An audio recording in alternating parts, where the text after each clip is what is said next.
This podcast is brought to you by Infinite Resources, a local staffing agency connecting diverse job candidates in central Iowa companies.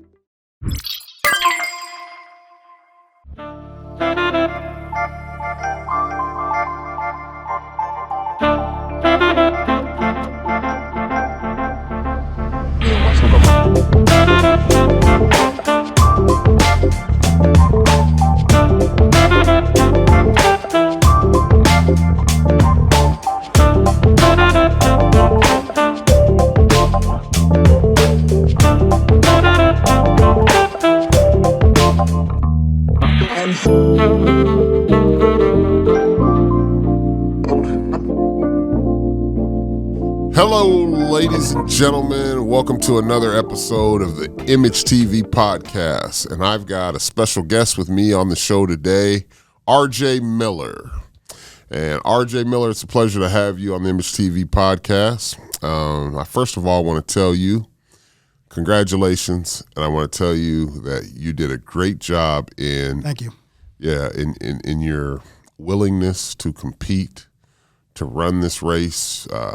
You did a good job standing your grounds against all odds.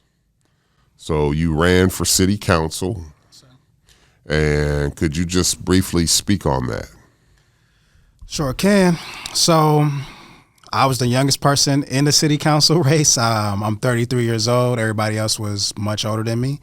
Some of the obstacles that I was faced with was obviously the lack of support, the lack of funding. But shout out to everybody that did support me, both emotionally, mentally, spiritually praying for me. The people that knocked doors for me. Rome, Darren Bay. I'm sorry, I gotta put that in there. That brother Rome, he talked about you a lot. You know, I conversated with him a lot. He was talking about his support in you. He encouraged people to stand up and try to support you.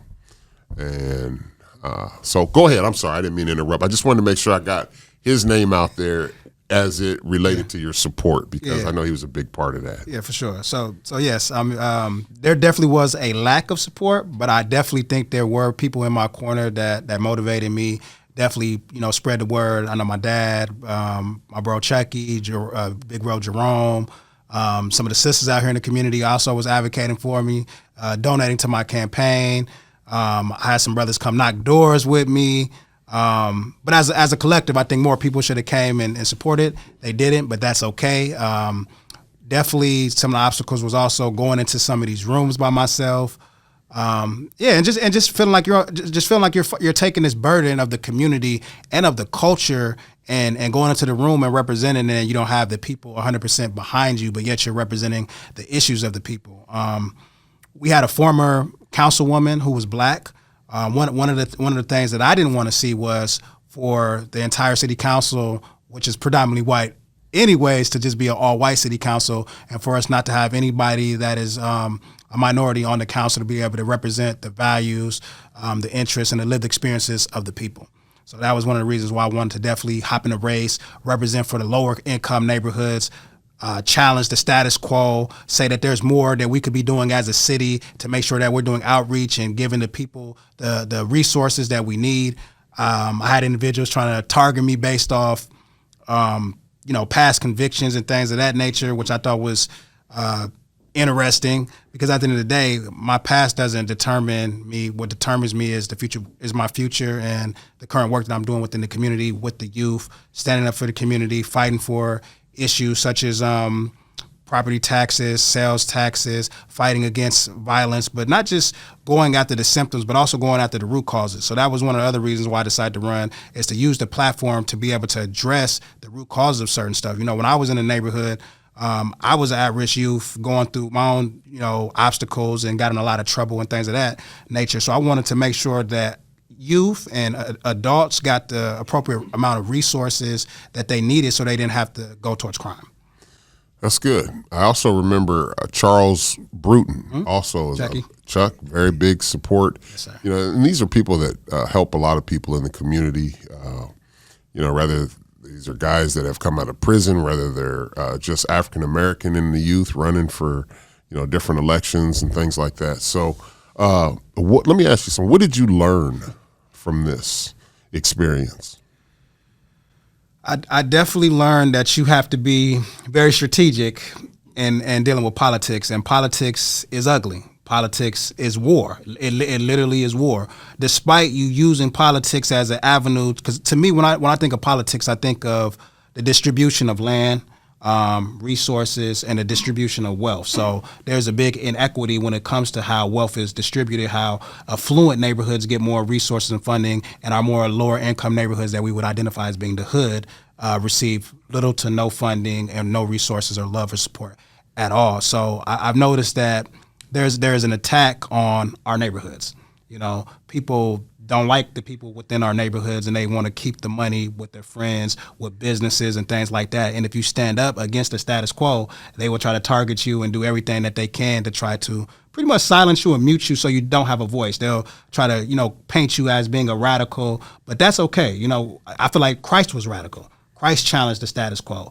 He said things that wouldn't have been popular at that time. He was pro the underdog, pro the people that are poor, pro the people that are in the community doing illegal activities, but doing illegal activities because they don't have appropriate resources to be able to make some different lifestyle changes. Given better circumstances, they would be better people. Or given the appropriate education, they would change their mentality.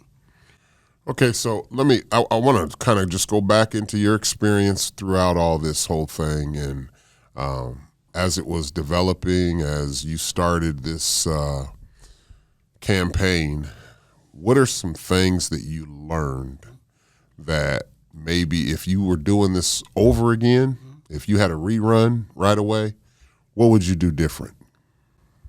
Raise more money, put a strong campaign team together, and definitely just hit more doors. I mean, I don't really have a problem with hitting doors. I'm pretty good at that, but we had such a short amount of time, so it was kind of hard to reach that environment. But definitely do more research on some of the areas within I'm messing up. Do more research on the landscape. Yeah. To understand the population of voters, who's going to vote, and just have a better understanding of the terrain. Yeah, that's good. I mean, how old are you? 33. 33. For a 33-year-old man to stand up there and run for city council when you know that the odds are against you, and you're facing this type of opposition. You don't have the resources for finances to really compete with a lot of these other people.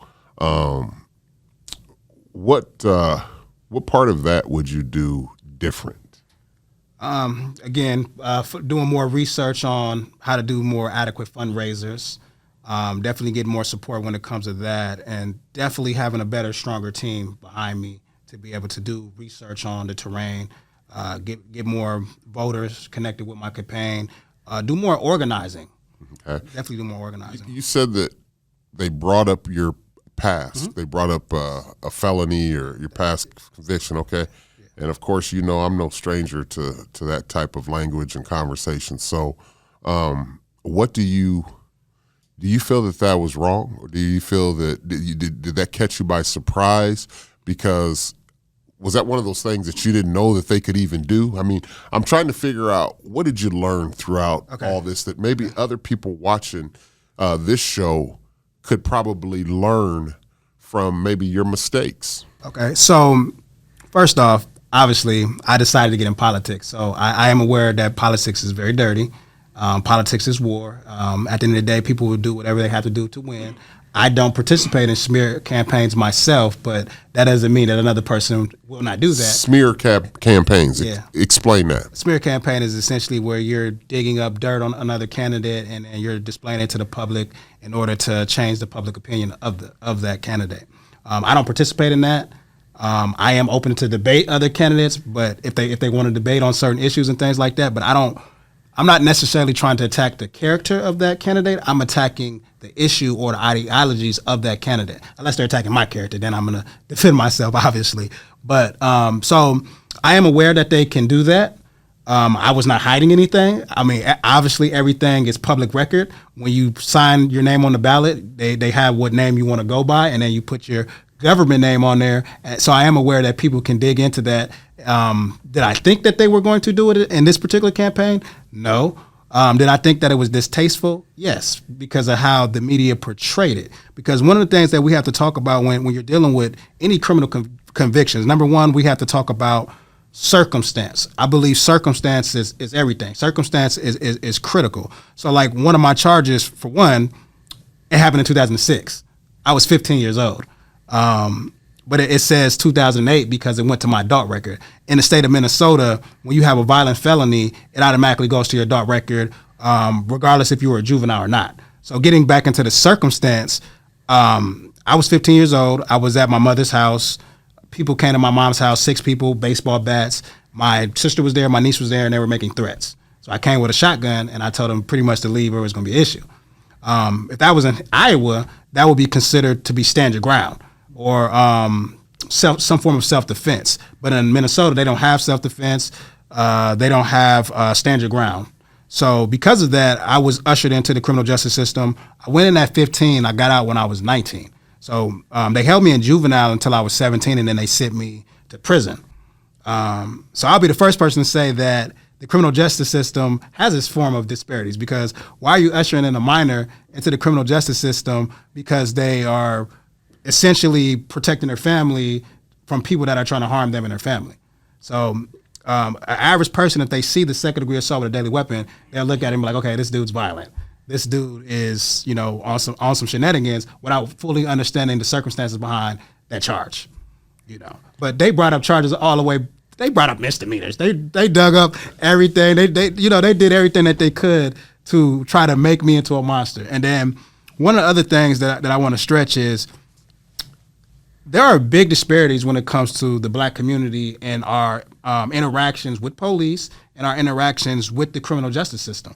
The statement of being innocent until proven guilty is a lie. You are guilty until proven innocent. Matter of fact, when I went to one of my trials, the prosecutor, before the trial even started, the prosecutor wanted me to go to jail. Didn't even care if I did it or didn't do it. You have prosecutors that just want to convict you because it makes them look good, and they want to do things for their own selfish political reasons. And that's a problem. Yeah, it is. It is definitely a problem. The state of Iowa, of course, has been getting better, I think, at that. If you looked at how times were 20, 30 years ago, I mean, man, it was outrageous, outrageously terrible. It was almost like, we was living back in the 60s or something like that.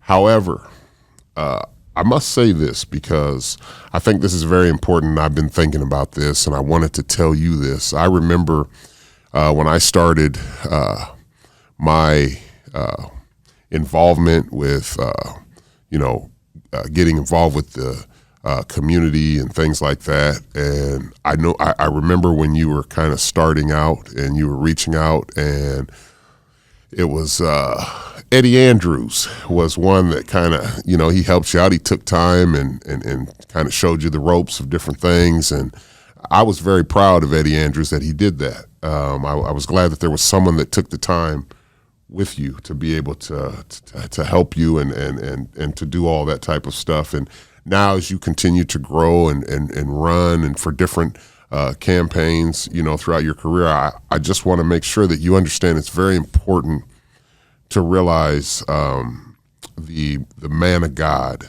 Absolutely. that we have to be, because this is what I've been learning. I like to give it back. I don't like to just hold it in, but give it back. And as you further your career, just remember that, God wants us to be men of God. He wants us to be humble. He wants us to love each other, even when people hate on us, and disrespect us. And I know that you've been through a lot of that, and you've still maintained, your grounds in being confident and still pursuing, all the things that you think is right and the things that, are helpful to other people. And so I appreciate that, man. I really do. And I want you to continue on. I just want you to remember that we have to love people, Absolutely. And even though people, chastise us, talk about us, we can't attack. That two wrongs don't make a right is so true. This podcast is brought to you by Infinite Resources, a local staffing agency connecting diverse job candidates in central Iowa companies.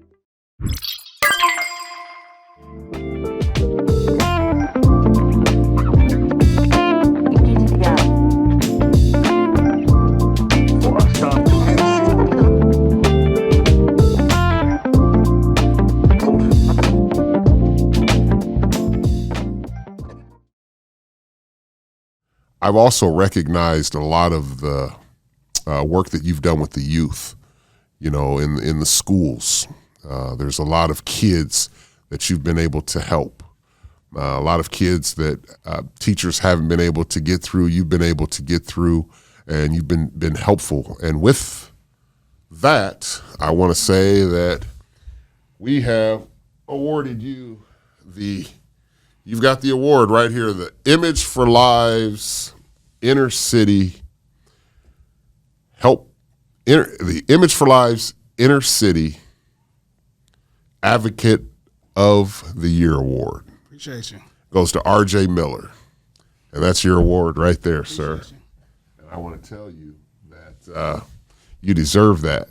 You deserve that because you have been, like I say, the words really don't describe your character,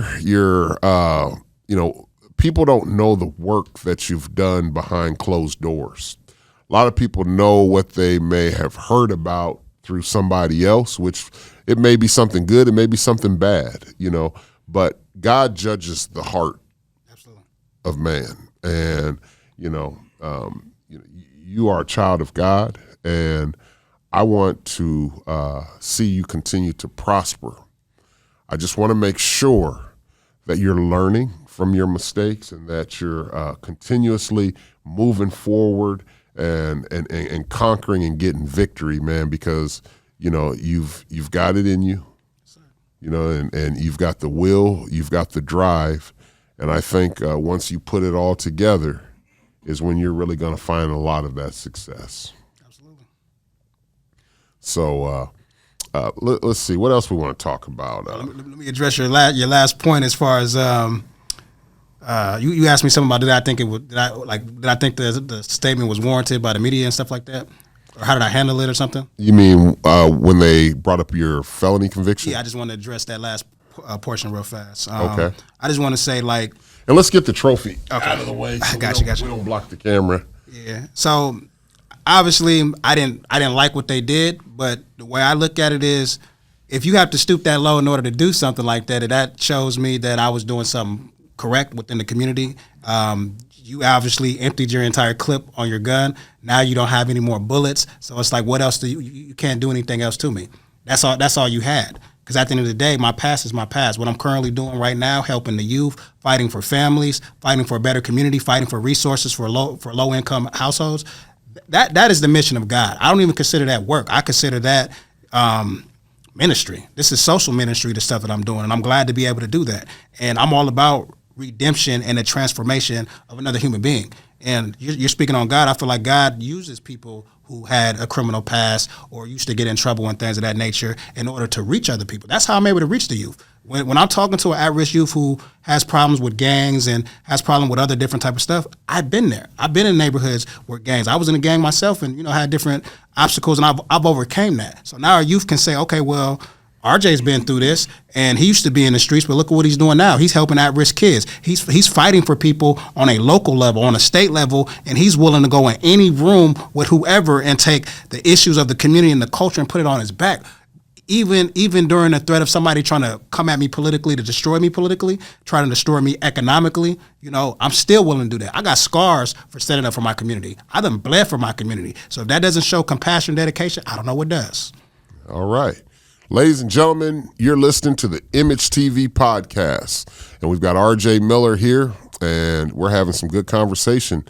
I want to encourage everyone to go to the Image TV podcast on YouTube and subscribe, and you'll get a chance to see all the different episodes. We've been doing a lot of great things in Atlanta, Georgia, with television, and we will continue to move in that direction. So This is R.J. Miller. He ran for city council, and even though he came up short, we're talking about the experience that he went through. And so, man, that was really good. I appreciate you sharing that with everyone. And I'm glad that we had the opportunity to sit here and talk. I'm particularly glad that I had a chance to see you and talk to you about, some of the things that I've learned, because I think that that's more important than anything. I used to be very immature in my ways of talking and thinking and tearing other people down. I see somebody, and think, well, they haven't been doing nothing for the community. They ain't been doing nothing but just, getting the recognition for it. They've done absolutely nothing. And then, the more and more I grow, the more God continues to deal with me about speaking bad about people, especially publicly. We're called to raise and lift people up. Yes, sir. Even when they try to tear us down and throw shots, because ultimately they'll have their reward. God deals with them. And the more we let go and allow him to do his work and keep moving forward, in what it is that we're supposed to do, that's where we find that success. I used to talk about the state of Iowa, and I couldn't stand it. When I got out of prison, I didn't want to come back here. I wanted to go to California or somewhere, and anywhere other than here. And as long as I've been here and I've been working for the state and I've been learning, I've been seeing different things with reentry, I see how much the state is really doing to try to change some things. They're not naive to what's going on, by no means. And, this whole thing, it doesn't always work on our time, right? But as long as we have that patience, our prayers will get answered. So I just want to say, hang in there, my brother, and continue on in your journey and watch the blessings unfold. Yes, sir. And look out for me 2024. I'm running for Iowa House of Representatives, District 34. Okay, all right. So that's what's next for R.J. Miller. Yes, sir. All right, repeat that. Say that again. Tell me just a little bit about that. So I will be running for the Iowa House of Representatives, House District 34. I ran for this position last year. I actually had no intentions on running for a city council seat, but I was told to by a state representative to engage within that. Plus, the former council person was black. I did not want to see that go to a white person that did not understand the lived experiences of black people, that was not going to do anything for our community. And that's why I chose to run, to stand up for the lower income areas, to represent people of color, and to make sure that we had a voice. Okay. Ladies and gentlemen, thank you for tuning in to the Image TV podcast. You're locked and loaded into nothing but love. We've got R.J. Miller, and this is episode 46. We'll see you next time. This podcast is brought to you by Infinite Resources, a local staffing agency connecting diverse job candidates and central Iowa companies.